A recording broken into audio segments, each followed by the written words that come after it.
Welcome back. Previously, lions around Amboseli Park were the victims of retaliatory killings following attacks on livestock. Lions and hyenas find livestock located in the traditional manyatas an easy target. Kuna wakati amehesabu mimi na mzee mwingine kwa hii kijiji amehesabu tu, yani kuona tu kujua. Mmekuta mbuzi 270 na kondoo 270. Niona tu ni hivyo tu. Ng'ombe ni 65 kwa hii mwaka hii.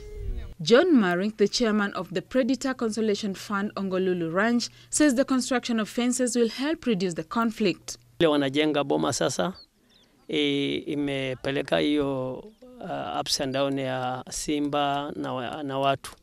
Besides this fencing, the villagers can now get compensated after the livestock is killed by lions or other predators. They pay us 20,000 despite of how big that cow.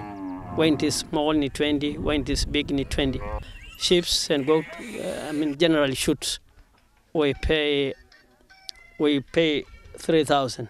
That means we understand the importance of it.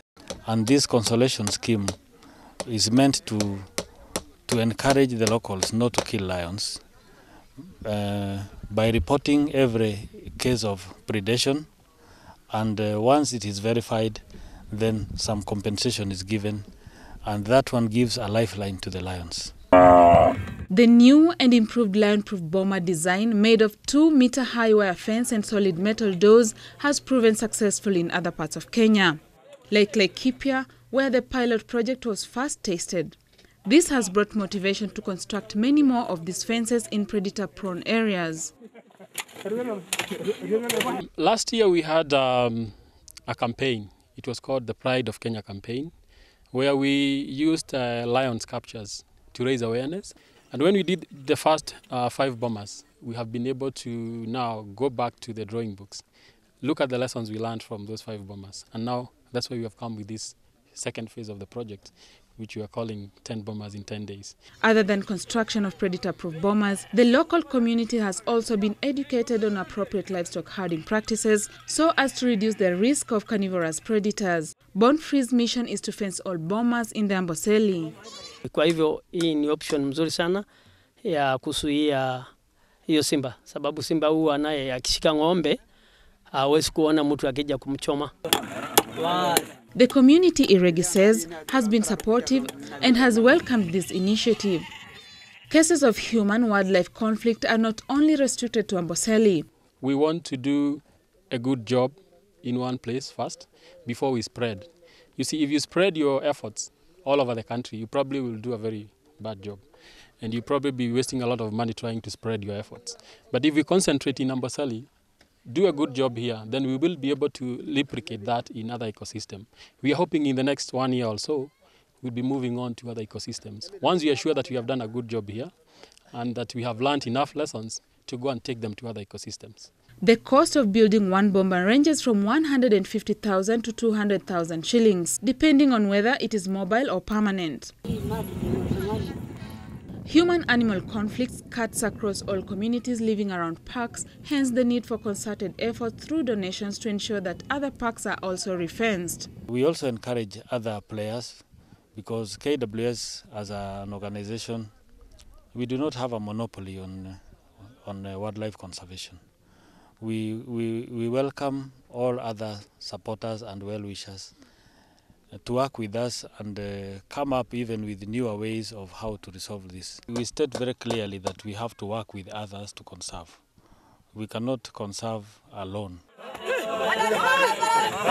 As for the community here, construction of this fence called for a celebration after spending sleepless nights in the cold for over 3 years. Continued education on proper care and maintenance of this fence, as well as education on techniques on how to handle stray wild animals, may be key if this project has to be entirely successful. Before we come to the end of this program, here are tips on how to choose and plant a live Christmas tree.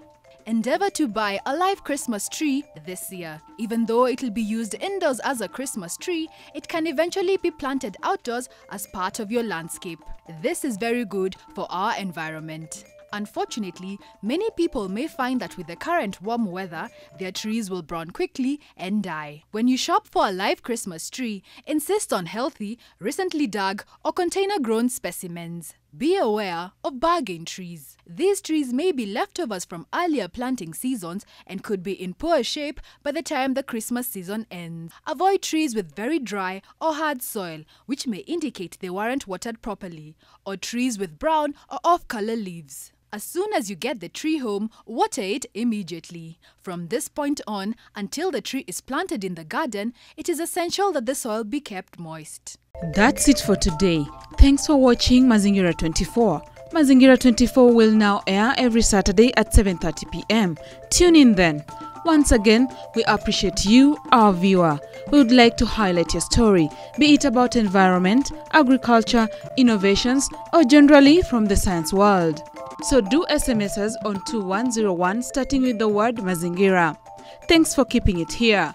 From the Mazingira 24 team, we wish you a happy festive season.